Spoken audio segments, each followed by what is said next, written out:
नमस्कार प्रिय छात्रों, ऑनलाइन शिक्षण की व्याख्यान श्रृंखला में हम पढ़ रहे हैं कबीर को। और इससे पूर्व आपने कबीर की पदावली से पहला पद पढ़ लिया है। आइए देखते हैं दूसरा पद। सबसे पहले दूसरे पद का पाठ करते हैं। कबीर कहते हैं कि बहुत दिनन थे में प्रीतम पाए। बहुत दिनन थे में प्रीतम पाए, भाग बड़े घरी बैठे आए। घरी बैठे आए। मंगलाचार माहि मन राखों, राम रसायन रसना चाखों। चाशों लिखा हुआ ये मूर्धन्य शा, लेकिन उसका उच्चारण आप अक्सर कबीर के यहाँ खा के लिए ये मूर्धन्य श प्रयोग किया जाता है इसका मूल रूप चाखों। मंदिर माहि भयो उजियारा, ले सूते अपना पीव पियारा। मैं रनि राती जे निधि पाई, हम ही कहा यह तुम ही बड़ाई। कहें कबीर में कुछ न कीन्हा, सखी सुहाग मोही दीन्हा। सखी सुहाग राम मुहि दीन्हा। यहाँ पर एक शब्द संभवतः छूट रहा है, तो वो हमें देखना है, ध्यान में रखना है। पहले पद में भी आपने पढ़ा था कि कबीर जीवात्मा को एक स्त्री के रूप में, परमात्मा को एक पुरुष के रूप में कल्पित करते हुए एक रूपक प्रस्तुत करते हैं, विवाह का रूपक। दूसरे पद में भी लगभग वही भाव है कि बहुत दिनन थे में प्रीतम पाए। बहुत दिनों के बाद, लंबी प्रतीक्षा के बाद मैं अपने प्रीतम को, अपने ईश्वर को, अपने निर्गुण ब्रह्म को पा सकी। भाग बड़े घरी बैठे आए। और मेरा सौभाग्य देखिए कि उसके लिए मुझे भटकना नहीं पड़ा। भाग बड़े, मेरा भाग्य बहुत बड़ा है, सौभाग्य है मेरा। घर ही बैठे आए, वे मुझे घर बैठे मिल रहे हैं, वो स्वयं आ रहे हैं। और कबीर ने कई जगह ये बात कही है कि जब साधक उस उच्च अवस्था तक पहुंच जाता है जहां ईश्वर और उसमें कोई अंतर नहीं रह जाता, तो फिर ईश्वर तो पीछे पीछे स्वयं चलने पड़ लगते हैं। भया कबीर कबीर, और ईश्वर स्वयं पीछा करने लगता है भक्त का, क्योंकि वो भी कुछ नियमों से बंधा हुआ है। वो किन नियमों से बंधा है? वो भक्ति भाव के आकर्षण से बंधा हुआ है, तो उसे तो घर बैठे आना ही है। मंगलाचार माहि मन राखों। मंगलाचार माहि, हृदय के अंदर क्या रख रखा है? बधाई का भाव, मंगल का शुभ भाव, आनंद का भाव मैंने रख रखा है। मेरा मन आनंदित है, बधाई से युक्त है, प्रसन्न है, शुभ शुभ में आभास कर रहा है। राम रसायन रसना चाखूं। राम का जो रसायन है, ईश्वर का जो रस है, उसे लगातार मैं अपने जिह्वा से रसना, ये रमना लिखा हुआ है, यहाँ पढ़ना है रसना। रसना चाखूं। जिह्वा में अब केवल एक ही नाम है, उस ईश्वर का नाम है, और उसी का रस, उसी का आनंद मैं हर क्षण हर पल उठाता रहता हूँ। मंदिर माहि भयो उजियारा। मंदिर, इससे पहले भी मैंने बतलाया था कि कबीर के यहाँ मंदिर, पिंजड़ा, ये सब शरीर के लिए आता है। ये जो शरीर रूपी मंदिर है, माही, मध्य में, अंदर, इस मंदिर के अंदर भयो उजियारा, उजाला हो गया। अज्ञानता का जो अंधकार छाया हुआ था वो मिट गया। उस ईश्वर के आने से इस मंदिर में उजाला हो गया।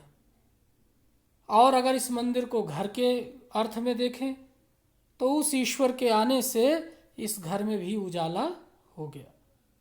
ले सूती अपना पीव पियारा।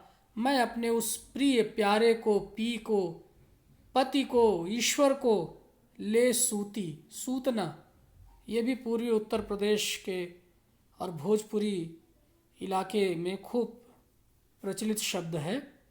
सूतना मतलब सोना। मैं अपने उस प्रिय को लेकर के क्या हो गई, सो गई, अर्थात उसी में विलीन हो गई। मैं रनि राति जे निधि पाई। रनि राशि, डॉक्टर माता प्रसाद गुप्त ने यहाँ दूसरा अर्थ किया है कि मैं बिल्कुल निराश हूँ कि मैंने ये निधि पाई है, लेकिन ये अर्थ कुछ ठीक नहीं जचता है। इसलिए ये अर्थ किया जा सकता है कि मैं रनि राशि जे निधि पाई। मैं तो पटरानी के समान हूँ जिसने निधि प्राप्त कर ली है,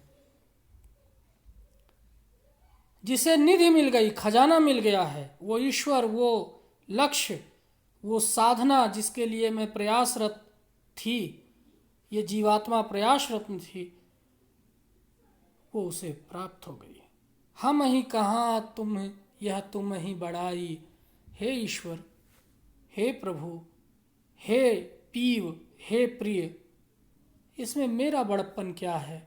इस जीवात्मा, इस भक्त का, इस साधक का की बड़प्पन क्या है? ये तो सब तुम्हारा ही बड़प्पन है, तुम्हारी ही बड़ाई है, तुम्हारी ही ये प्रशंसा है कि तुमने ये कृपा की है, अनुकंपा की है, और घर बैठे ही तुम दर्शन के लिए उपस्थित हो गए। कहे कबीर मैं कछु नहीं कीन्हा। कबीर कह रहे हैं कि मैंने इसके लिए कोई विशेष प्रयास नहीं किया। सखी सुहाग मोहि राम ही दीन्हा। मुझे तो उस राम ने ही, उस ईश्वर ने ही, उस राम ने ही, उस ईश्वर ने ही, उस अविनाशी पुरुष ने ही सुहागन बना दिया है। उसने मुझे अपने लायक समझ लिया है। मुझे इसके लिए अलग से कोई बहुत प्रयास करने की आवश्यकता नहीं पड़ी। तो बहुत दिनों के बाद मैं अपने प्रिय को पा सकी हूँ। मेरा सौभाग्य है कि घर बैठे वे आए हैं और मेरे मन में बधाई का भाव है, आनंद का भाव है, मंगलाचार का भाव है। जिह्वा से मैं उस राम के रसायन को, उस ईश्वर के आनंद को, उनके नाम को जपती हूँ, उसके रसायन का पान करती हूँ। मेरा ये मंदिर जो अज्ञानता के अंधकार से भरा हुआ था, उसमें उजाला हो गया और अपने प्रिय को, उस ईश्वर को लेकर के मैं सो गई, अर्थात अपने में विलीन कर लिया। मैं कितनी सौभाग्यशालिनी हूँ कि मुझे ये निधि प्राप्त हुई। इसमें मेरा कोई योगदान नहीं, मेरा कोई बड़प्पन नहीं। ये तो उस ईश्वर की, अविनाशी पुरुष की बड़प्पन है, उनकी बड़ाई है कि उन्होंने मुझ पर कृपा किया है। मैंने तो उन्हें केवल स्मरण किया है, उन्हें केवल याद किया है, मैंने तो केवल उनको अपने हृदय में बसाया है। कहें कबीर मैं कछु नहीं कीन्हा। मैंने कोई विशेष प्रयास नहीं किया। हे सखियों, हे सौभाग्यवती स्त्रियों, उस ईश्वर ने तो स्वयं मुझ पर अनुकंपा करके मुझे सुहागन बना दिया है। तो यहाँ थोड़ा सा सूफी भाव भी है। जीवात्मा और परमात्मा को ईश्वर, स्त्री और पुरुष के रूप में कल्पित किया गया है।